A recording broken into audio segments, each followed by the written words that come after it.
What's up, viewers of Saturday Night Online Live? It's your girl, Keri Hilson, aka Miss Keri, baby. I'm here to answer all of your questions. Let's get right into it. Jill from Amarillo, Texas wants to know, what is it about your music or yourself that makes you different from other musicians? I think that my music represents a certain honesty that quite a few artists do music from the perspective of, I want people to like me, I want to be accepted, I want to do a song that will work and be very popular. I don't really approach music in that way. I think it's more appealing to me that people feel something, that it affects them and inspires them in a real way. So, yeah, I think that's what makes me a little different. The fact that I'm not afraid to reveal things about myself that others may not. Cool. Thank you, Jill. Lori from Medford, Oregon. Oregon, wow. What is most of your music about? This album, No Boys Allowed, is all about, empowering women. I wanted to make music that, helps women take ownership and take control of their love lives, their relationships, their bodies, their sexuality. I wanted to say all the things women are afraid to say because they're afraid to be crucified or judged. So I keep it real, and that's what most of my music is about. Breaking Point, my first single, it's my first urban single rather. And, it's about taking ownership and control and knowing what you deserve. Take control of your relationship. Know that you're tolerating too much. And by you, I mean women. We know that we deserve a little more than we're getting out of men, and hence the title, No Boys Allowed. Pretty Girl Rock. Take control of your confidence. Don't let anyone tell you how to feel about yourself. Stop seeking validation in makeup and heels and handbags and things like that. I mean, all of that is nice, but know why you're doing it, and also know that the true beauty comes from within. The Way You Love Me is a single you may have heard or seen the video to. It's all about taking control of your sexuality. Know what you want, and don't be afraid to ask for it. That's what my music is about, and I know that women will be able to relate on a real level. Thank you, Lori. Amy from Harrisburg, Pennsylvania wants to know, how would you describe your sound to someone who has never heard you before? Now, this is one of the hardest things an artist can do, because what it sounds like to me, I describe my music in words that people probably don't understand. I say things like, oh, sometimes I'm inspired by a gallop, or something has this Icelandic sweeping, sound, or synths and worms and the blend. But okay, if I had to really dumb it down, I would say my music is a perfect blend between hip hop, pop, and R&B. I would say my music just puts all that into the ball because I'm inspired by all of those things, and all of my inspirations seep into my music in some way. So it's hard to put it in just a box. I don't think that No Boys Allowed or In a Perfect World was just, the core of it is R&B, but I have the influence of hip-hop and the influence of pop music as well. So especially working with people like Timbaland and Polo. So that's what I would say. I'm a melange of sound and genre. Ashley from Omaha, Nebraska. Who were some of your favorite artists growing up? Oh, this is easy. Well, Ashley, I came up during a real fierce Whitney Houston era. Mariah Carey, Michael Jackson, of course. I remember In Vogue, I had their tape, and I was just inspired by a lot of women in music. Janet Jackson, Madonna even. Let's see, groups like TLC. There were so many inspirations, and then later I added Lauryn Hill to the mix because her music to me just spoke volumes. It was such a powerful way to be in music. I felt like she was one of the first artists that didn't paint herself perfect. She just, she showed you every single side of her, and that's the moment where I said, that's what I want to be. I want to inspire people by showing the flaws as well as the good. So, yeah, those are some of my favorites. Thank you for your question, Ashley. Allie from Philadelphia, Pennsylvania. What is your songwriting process? Allie, there is no blueprint. There is no protocol for what I do in the studio.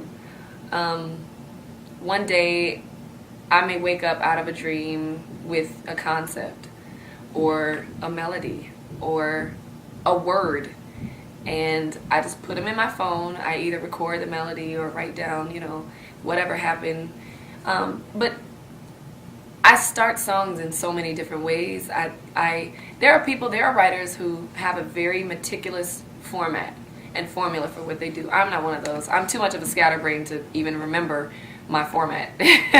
So, yeah, that's pretty much it. However, it does involve dark lights and candle.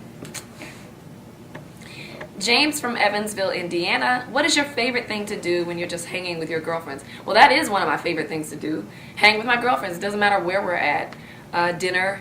I had a No Boys Allowed slumber party for my birthday. I love just the simple things. Bowling, skating, movies, chilling at home watching reality TV. I mean, when I get a chance to hang with my girlfriends or my sisters, it's always just something really simple. Yeah. And I like scary movies too, but none of my friends really like it. My sisters do though. Adam from Birmingham, Alabama. If you could, I just noticed all these are A's. I could kind of skip around. Yeah, if you want. I probably should. Okay. Right. What, like A names? Yeah, I did like Ashley, Adam, Allie, Amy. Oh, wow. Okay. Maybe that was, okay, yeah, the next one is Robin, so maybe it's not. Okay, here we go. Robin from Missoula, Montana. What are some of the things that help you motivate yourself to do better when someone criticizes you? When someone criticizes me, I don't really take it as a notion to do better. Because usually what I do is me. I just do me. And when someone has criticism, of course, I'm able to accept that. But it doesn't change the way I feel about my work, because I don't put anything out there that I'm not proud of, that I don't stand by. Yes, I made mistakes, and sometimes that criticism can be helpful. But for the most part, if I allowed everyone's opinions to penetrate my art, I would never be able to have a clear mind to do the art, to write. I just feel like you can't censor yourself with people's opinions when it comes to art. I don't think a painter is worried about how much he's gonna. I think it would disturb a painter who has a blank canvas. I think if he went into it saying, I want to sell this for $5,000, and then he tries to draw a $5,000 painting, or I don't want people to feel this. I don't want them to be offended by this. I don't think you can approach art that way. So music to me is the same. You don't want to block yourself from whatever could happen. Worry about criticism and it, I don't know, it just kind of can be helpful, but for the most part, I let it go in one ear and out the other, so that for the sake of my sanity.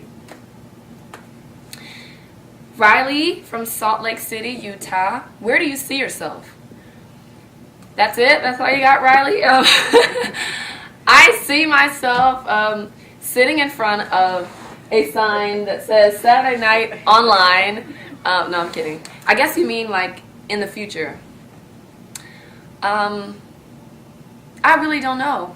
I mean, only God knows. I'm not one to expect certain things out of my life or out of my career, because I just don't want to go on that roller coaster ride of expectation and then disappointment, and then expectation and then disappointment. So I just don't do it.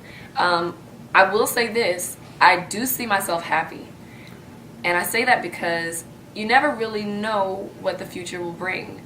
But you have to strive to make sure that you're happy where you're at, and that you wake up every day with a smile on your face. And I always tell people, the moment what I do, the moment there's a killjoy, like a serious one where I just don't have the passion or the drive, or it doesn't become fun anymore, I think that I'll be able to walk away. It would obviously be very hard. It's been in my life for a very long time, but I'm just saying all that to say, if I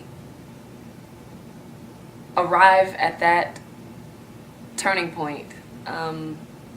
As long as what I choose to do next makes me as happy as music does, then,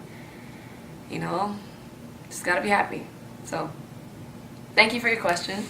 Very interesting question, Riley. Liz from Junction City, Kansas. Are there any countries you really want to tour? Yes. Australia, New Zealand, Egypt. I've seen a lot of countries. I'm trying to think. Antarctica. No, I'm kidding. I hate cold. I'd say that's it. Those are probably at the top. Oh, Dubai. I really want to see Dubai. Yeah. Thank you, Liz from Kansas. Kim from Tucson, Arizona. Do you have a most memorable moment on your most recent... I think these questions are cut off because that's all it says. On my most recent tour, I guess, or performance. Probably tour. Probably tour. Maybe I should skip it. You can skip it and yeah, a lot of these aren't finished. I really maybe they got cut off. I guess you're at 11 minutes now, so if you want to do one more question, and okay. Then just do an outro. Thank you. Cool. Oh, this is a perfect one to leave on. Okay, cool. All right, and the last question is from Kelly from Lebanon, New Hampshire. I didn't know there was a Lebanon, New Hampshire. That's interesting. What's the best way for you to connect with your fans?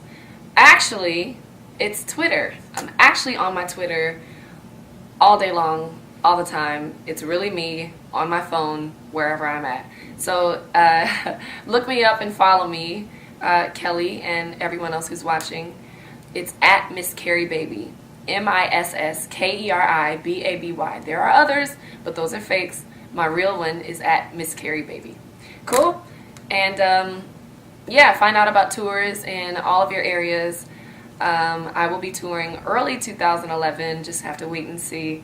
Right now, just remember that my album, No Boys Allowed, comes out December 21st. So when I do tour, you will know all the material that I'm doing. Cool. I love you guys. Thank you so much for caring enough to ask me a question, and I hope I answered it to your liking sufficiently. Great. Bye, guys.